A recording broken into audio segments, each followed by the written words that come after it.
அனைவருக்கும் வணக்கம். Welcome back to Thilaksmani YouTube channel. இந்த பதிவில் நம்ம என்ன பார்க்க போகிறோம்னு பார்த்தீங்கன்னா 2026 வருடத்தில் மார்ச் மாதம், அதாவது தமிழுக்கு பார்த்தீங்கன்னா மாசி மாதத்தில் நாம் திருவண்ணாமலையில் பௌர்ணமி கிரிவலம் என்னைக்கு வரணும், நாள் மற்றும் நேரம் பற்றிய தகவலை தான் நம்ம பார்க்க இருக்கிறோம். நம்மளுடைய சேனலை இப்போ தான் ஃபர்ஸ்ட் டைம் பார்க்குறீங்கன்னா கண்டிப்பாக சப்ஸ்கிரைப் பண்ணிட்டு பாருங்க. வாங்க இப்போ நம்ம வீடியோக்குள்ள போகலாம். மார்ச் மாதத்தில் பௌர்ணமி திதி எப்போ தொடங்குதுன்னு சொல்லி பார்த்தீங்கன்னா மார்ச் 2ஆம் தேதி மாலை 6:29 தொடங்கி மார்ச் 3ஆம் தேதி செவ்வாய்க்கிழமை அன்று மாலை 5:52 வரைக்கும் நமக்கு பௌர்ணமி திதி இருக்குதுங்க. அதனால் திருவண்ணாமலை கிரிவலம் செல்ல விரும்புபவர்கள் இந்த நேரத்தில் கிரிவலம் செல்வது ரொம்பவே சிறப்பு. திருவண்ணாமலை கிரிவலம் தொடங்குவதற்கு முன்பு அண்ணாமலையார் கோவிலுக்கு அருகில் இருக்கும் காவல் தெய்வமான பூத நாராயணரை தரிசித்து அவரின் அனுமதி பெற வேண்டும்.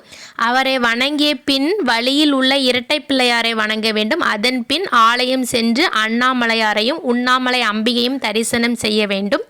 அதன் பின்பு கோவில் ராஜ கோபுரத்தை வணங்கிவிட்டு கிழக்கு வாயிலிருந்து மலையை சுற்றி வர வேண்டும்.